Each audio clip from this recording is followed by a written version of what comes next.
안녕하세요. 낚시하는 놈입니다.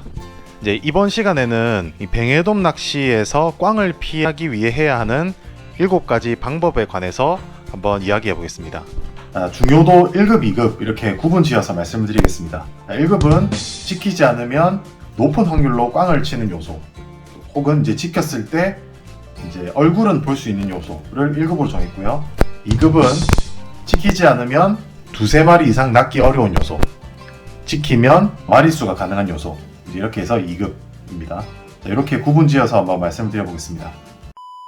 자, 1급입니다. 1급 첫 번째, 뱅에돔이 있는 포인트에 가서 낚시하기입니다. 제일 중요하게 꼽은 게 이제 포인트입니다. 이제 모든 낚시가 그러하듯이 뱅에돔 낚시 역시 포인트가 가장 중요하다고 봅니다. 뱅에돔이 바글바글한 곳에 가면 이제 초보도 어찌어찌 이렇게 뒷걸음질 치다가 이제 한 마리 두 마리 이렇게 잡을 수도 있습니다. 뱅에돔이 있는 곳에서 낚시를 한다면 이제 포인트 선정, 그러니까 어디를 공략할지가 가장 중요한데요.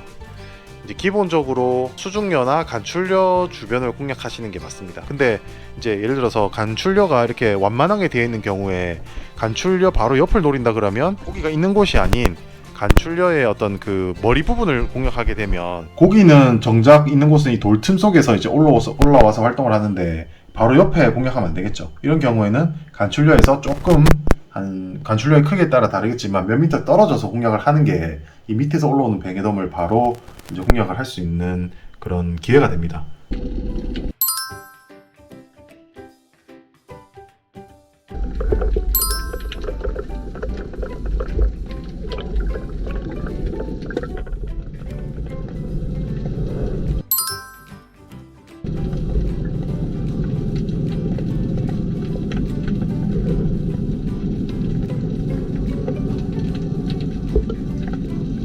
그러니까 이제 간출려나 수중려의 뿌리 근처를 노린다는 생각으로 캐스팅을 하시면 되겠습니다.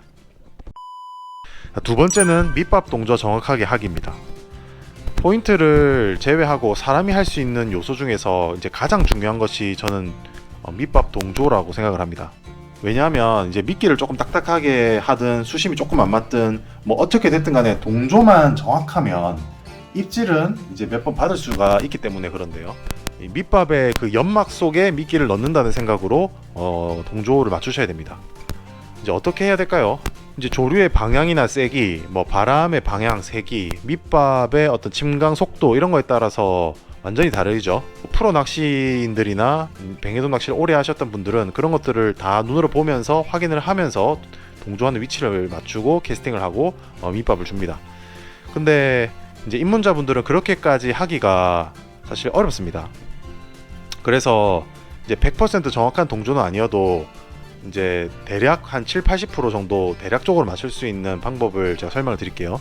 1m 전후에서 공략할 때는 이제 선밑밥을 먼저 주고 나서 캐스팅을 하고 끌고 오는데 미끼를 밑밥 던진 곳 위에다가 이렇게 올려 놓는 겁니다.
이제 이렇게 하는 이유는 선밑밥을 주면 아무래도 같은 빵가루라도 밑밥이 더 천천히 가라앉거든요. 그래서 밑밥을 먼저 주고 이제 미끼를 주는데 이제 이렇게 하면 대략 1m까지는 바람이 불든 조류가 어떻게 흐르는 간에 1m 정도까지는 밑밥과 미끼를 같은 곳에서 시작을 하면 거의 같이 내려가기 때문입니다. 1m까지는요.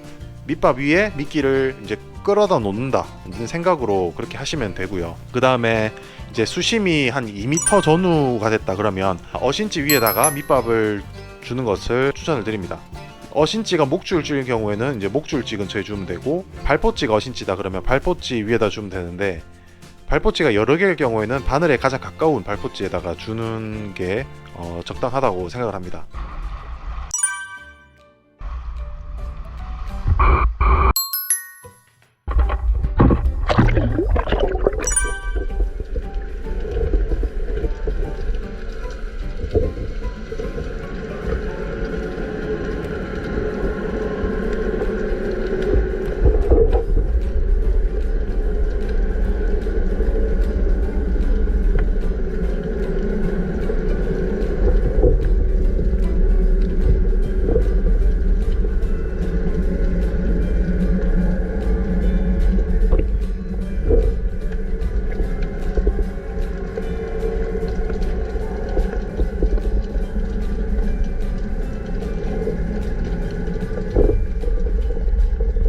물론 이제 조류나 뭐 바람에 따라서 안 맞을 수도 있어요. 이제 그런 것들은 눈으로 보시면서 조금 맞추시면 가장 베스트인데, 이제 그렇게 하기가 어려우면 그냥 어신지 위에다가 이제 주다 보면은 또 동조가 또 좀 정확하게 될 때가 있거든요. 이제 그렇게 하시면 됩니다. 그렇게 하시면서 점점 정확하게 더 동조를 정확하게 하는 방법을 이제 익히시면 좋을 것 같습니다. 이제 그리고 3m가 넘어간다 그러면 사실상 이제 동조라는 개념이 조금 희미해지죠. 3m가 넘는 수심에서는 적당히 그 반경 한 2m 안에 미끼와 밑밥을 같이 섞어 놓는다, 그런 느낌으로 하면 좋습니다. 빵가루 밑밥이 내려가다가 이렇게 부채꼴로 퍼지게 되거든요. 내려가면서 이제, 그리고 이제 수심이 깊어지면 깊어질수록 이제 수압이 높아져서 빵가루 밑밥이 이제 침강한 속도가 점점 줄어듭니다. 그래서 이제 어느 정도 밑에는 좀 뭐랄까요, 이렇게 공중에 퍼져 있는 느낌이 있어요. 이제 그 속에다가 적당히 이제 같이 섞어 놓으면 이제 뱅에돔들이 이렇게 밑밥을 주워 먹다가 이제 미끼를 발견하고 같이 먹게 되는 겁니다. 세 번째는 부드러운 미끼 쓰기입니다. 동조 다음으로 중요한 게 미끼라고 생각합니다. 이제 그 미끼의 중요성은 뱅에돔이 입질하는 수심층이 표층에 가까울수록 더 중요성이 더 점점점 올라간다고 생각을 합니다. 뱅에돔은 딱딱한 미끼는 먹지 않습니다. 특히 수면에서 뱅에돔이 피는데 딱딱한 미끼를 쓴다? 그러면 그날은 한 마리도 못 낚을 수도 있어요. 이제 부드럽고 이제 먹기 쉽게 만들어줘야 되는데요. 이제 유튜브에 올라온 여러 영상들을 보시면은 고수분들이 다양한 노하우로 이렇게 설명을 잘 해주신 영상들이 많은데요. 그 중에서 자기에게 맞는 방법을 선택하셔가지고 하셔도 됩니다. 저는 이제 제가 쓰는 방법을 설명을 드릴 건데요.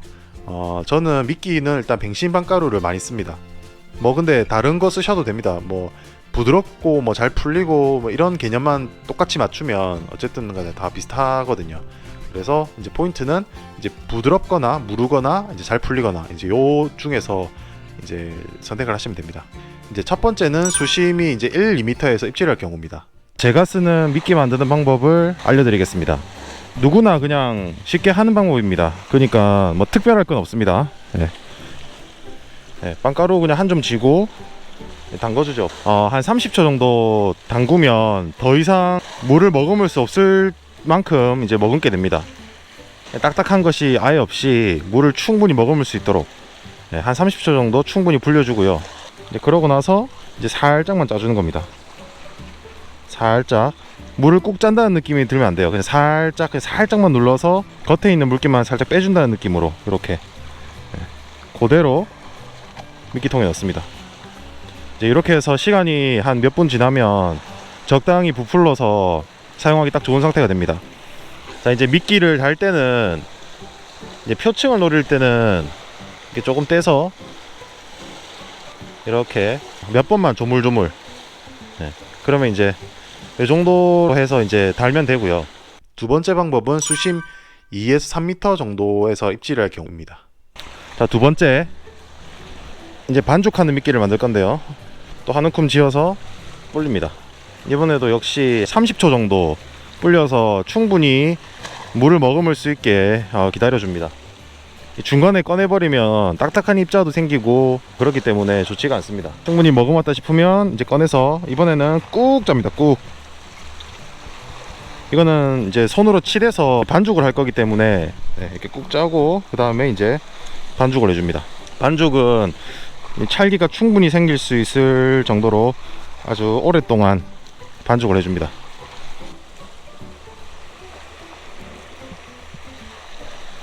이게 또 시간이 지나면 제 체온에 의해서 이제 따뜻해졌던 반죽이 이제 좀 굳으면서 조금 딱딱해집니다. 이제 그러면 또 물을 조금 더 이렇게 물을 담궈 가지고 다시 또 반죽을 하고 이런 식으로 해서 최대한 이제 무르고 찰지고 쫀득한 미끼가 될 수 있게 그렇게 반죽을 해주시면 됩니다.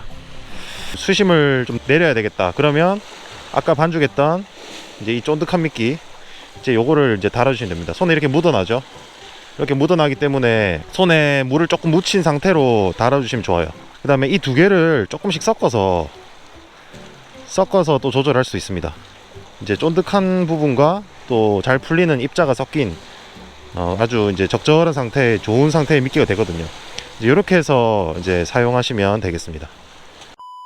네 번째는 입질 시간까지 인내심을 갖고 기다리기입니다. 한 포인트에서 해 뜰 때부터 해 질 때까지 낚시를 해보면 입질이 집중되는 그 시간이 있다는 것을 알 수가 있습니다. 뭐 물이 바뀔 때라든지 조류가 뭐 잘 갈 때라든지 혹은 너무 빠른 조류가 멈출 때라든지 해가 뜰 때라든지 해가 질 때라든지 이렇게 뭐 포인트마다 그 날마다 이제 그런 입질이 집중되는 시간이 다른데요. 이 시기를 알아야 고기를 많이 잡을 수 있겠죠. 근데 알 수가 있냐? 처음 가는 포인트에서는 그 알기가 어렵다고 봅니다. 그 포인트에 여러 번 내려본 분들이 뭐 해질 때 잘 되더라, 뭐 어떨 때 잘 되더라 이런 정보가 없는 이상은 이제 하루 종일 해야 됩니다, 낚시를. 저도 그래서 이제 첫 배로 들어가서 막배로 철수하는 경우가 많은데요. 조금 무식한 방법일 수도 있습니다. 근데 이제 하루 중에 한 번쯤은 고기가 뜬다 이런 어떤 생각을 가지고 꾸준히 인내심을 가지고 하다 보면 정말 한 번은 뜹니다.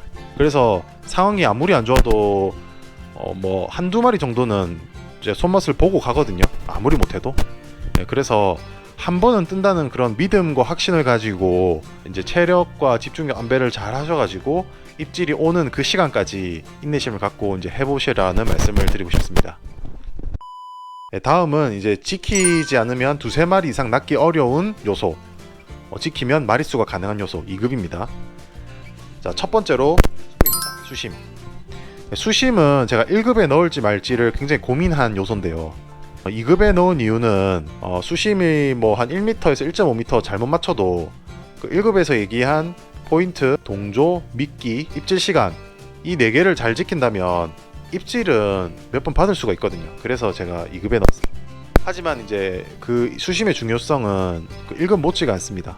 낚시를 하시면서 수심층을 계속 이제 변화를 주시면서 낚시를 하셔야 되는데 근데 하다 보면 흔히 실수하는 게 입질이 없다고 자꾸 수심을 점점 내리는 겁니다. 그게 맞는 경우도 많은데 근데 의외로 수심을 줄여가지고 입질을 받는 경우가 더 많습니다. 그러니까 만약에 자리돔이 핀다, 자리돔이 그 눈에 보일 정도로 표층까지 피어있다 이러면 미끼를 내리지 마시고 오히려 올려보세요. 그러면 그 눈에는 안 보이지만 자리돔 바로 밑에서 이제 입질을 하는 경우가 상당히 많습니다.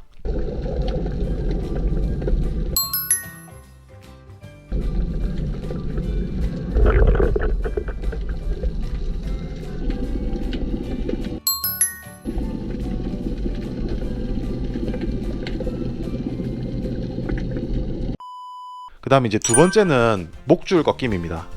낚시를 하다 보면 이제 이런 식으로 목줄이 꺾여 있는 경우가 있습니다. 한 마리 낚고 나서 이제 뱅에돔 입안에 그 육모에 쓸려가지고 이제 꺾이게 되거나 하얗게 되거나 바늘이 좀 틀어져 있거나 이제 이렇게 되기도 하는데요. 이제 주기적으로 항상 수시로 그 목줄을 상태를 확인하시고 약간 하얗게 됐는지 꺾여 있는지 이런 것들을 확인하시고 이상하다면 귀찮다고 생각 말고 무조건 잘라내고 새로 묶으셔야 됩니다. 활성도가 되게 좋으면 뭐 물고 들어가는 경우도 있지만 대부분 그런 경우에는 입질 빈도가 현저히 떨어집니다. 뱅에돔 채비는 무결해야 된다는 생각으로 낚시를 하시면 더 이제 좋은 효과를 올릴 수가 있습니다. 이제 세 번째는 뒷줄 관리인데요. 고기랑 만나는 부분은 바늘과 목줄인데 뒷줄이 낚시에 영향을 줄까요? 제 경험으로는 영향이 많다고 봅니다. 이 뒷줄이 횡조류에 이렇게 불룩하게 된 상태로 뭐 채비를 끌고 간다든지 텐션이 걸려 있어서 밑채비가 뜬다든지 이렇게 되면 입질 받기가 어렵습니다. 기본적으로 뒷줄은 일자로 펴져 있어야 되고요. 어느 정도 일자로 펴져 있지만 텐션이 없이 느슨하게 되어 있어야 됩니다. 이제 제가 말씀드리는 것은 내만권 기준으로, 내만권 빵가루 낚시 기준으로 했을 때는 이제 일자로 되어 있으면서 좀 텐션이 없이 느슨한 이 상태가 가장 좋다고 봅니다. 자, 기똥찬 뒷줄 앞줄 정렬을 보여주실 유광민 씨입니다.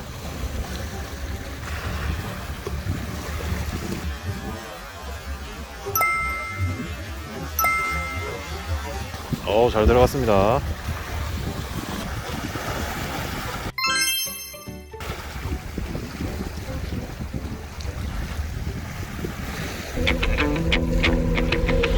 그렇지. 그렇지. 조심조심. 오케이. 사이즈 좋아요. 사이즈 좋아. 사이즈 좋아. 나이스. 안 올라온다 안 올라와. 와, 손목 나갈 뻔했다. 사이즈 좋다. 자, 이렇게 해서 뱅에돔 낚시 꽝을 피하기 위해서 이제 해야 하는 7가지 방법에 관해서 얘기를 해봤고요. 영상이 마음에 드셨다면 구독과 좋아요 부탁드리겠습니다. 감사합니다.